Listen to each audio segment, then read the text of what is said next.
Hello everybody, I found this very funny story and it's his name Colleen and the Leprechaun.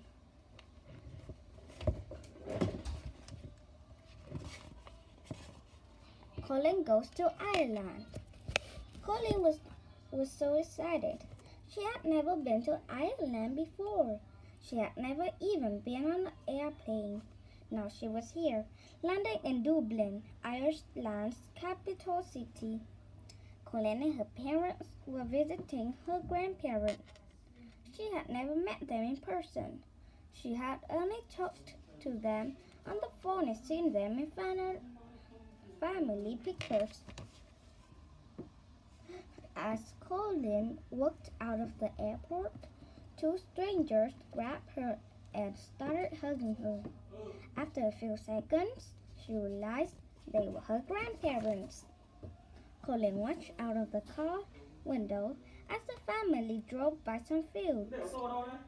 Her grandpa said mysteriously, "Colleen, be sure to keep an eye out for the little people." "Little people?" questioned Colleen.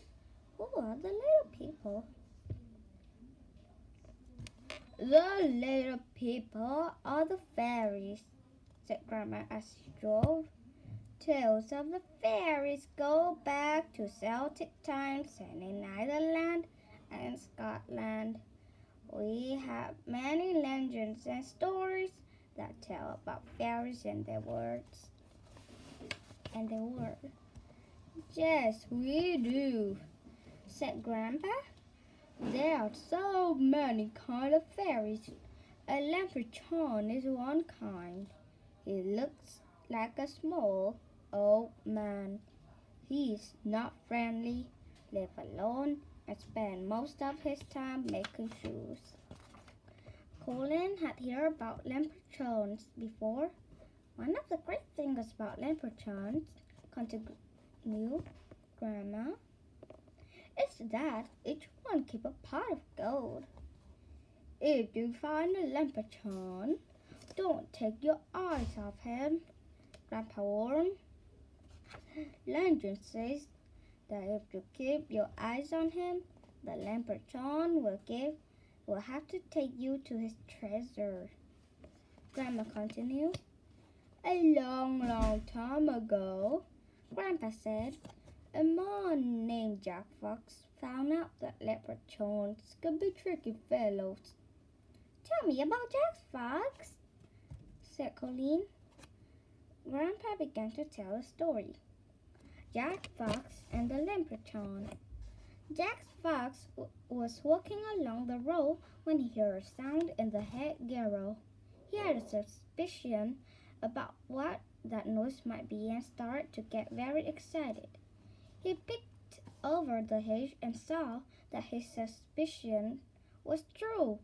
There was a little man wearing a leather apron and a pointing hat. He was using a tiny hammer the size of a pin to shape a tiny golden shoe. Jack knew at once that he had found a leprechaun. Jack crept close to the leprechaun and said good morning to him. The leprechaun smiled and hello and offered Jack a drink of water. "Just hand me that bottle," the leprechaun said, hoping Jack would look away. But Jack stared straight at the leprechaun and said, "No, thank you." They talked for a while. The leprechaun tried many ways to trick Jack into looking away, but Jack wasn't fooled. He's smart. Jack demanded that the leprechaun take him to a pot of gold. Finally, the leprechaun gave up trying to trick Jack and took him to a field of dandelions. He showed Jack the flower that the treasure was buried under, but Jack did not have a shovel. Jack used one of his socks to cover the dandelion and mark the spot. Then Jack went home to get a shovel. When Jack came back, every dandelion in the field had sock on it. He never did find the sock that marked the buried pot of gold. Jack carried the sack home and told his wife what happened. She said that at least he would not need new sacks for a while. Then they both started laughing.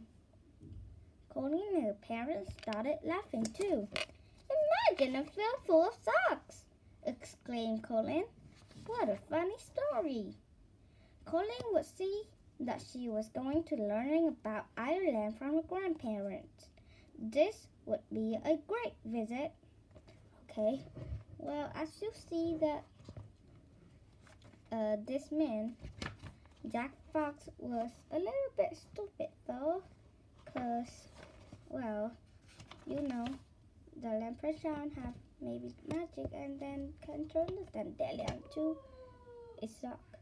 So, if that me, then I will take the Leprechaun. I will take the Leprechaun and with me and take the shovel and come back. And he will have no way. Okay, I think that's the end. Bye bye. Thank you for watching.